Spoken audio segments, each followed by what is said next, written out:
നമസ്കാരം.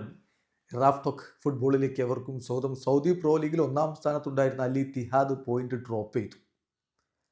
കരീം ബെൻസീമയ്ക്ക് പെനാൽറ്റിയിൽ പിഴച്ചു. 2 പെനാൽറ്റികളാണ് Al Ittihad പാഴാക്കിയത്. ഒന്ന് അവാറാണ് എടുത്തത്, അതും പാഴായി.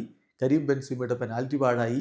അങ്ങനെ ഒടുവിൽ 1-1 സമനില. തോൽവിയിൽ നിന്ന് അവസാന ഘട്ടത്തിൽ അൽ ഇത്തിഹാദ് രക്ഷപ്പെടുകയായിരുന്നു.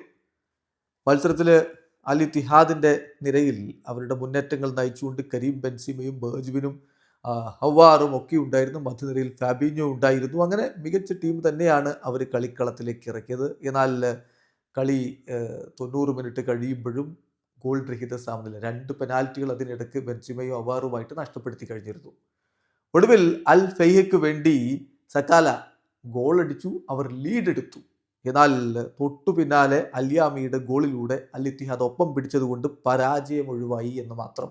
അതേസമയം ഇന്നലെ ഒറൂബയ്ക്കെതിരെ തകർപ്പൻ വിജയം നേടിയ അൽ ഹിലാലും 37 പോയിന്റ് ഉണ്ടാക്കിയിട്ടുണ്ട്. സോ അൽ ഹിലാലിനും അൽ ഇത്തിഹാദിനും 14 കളികളിൽ നിന്ന് ഇപ്പോൾ 37 പോയിന്റുകളാണ് ഉള്ളതെങ്കിലും ഗോൾ ഡിഫറൻസിന്റെ വ്യത്യാസത്തിൽ ഒന്നാം സ്ഥാനത്തേക്ക് അൽ ഹിലാൽ തിരികെ എത്തിയിരിക്കുന്നു.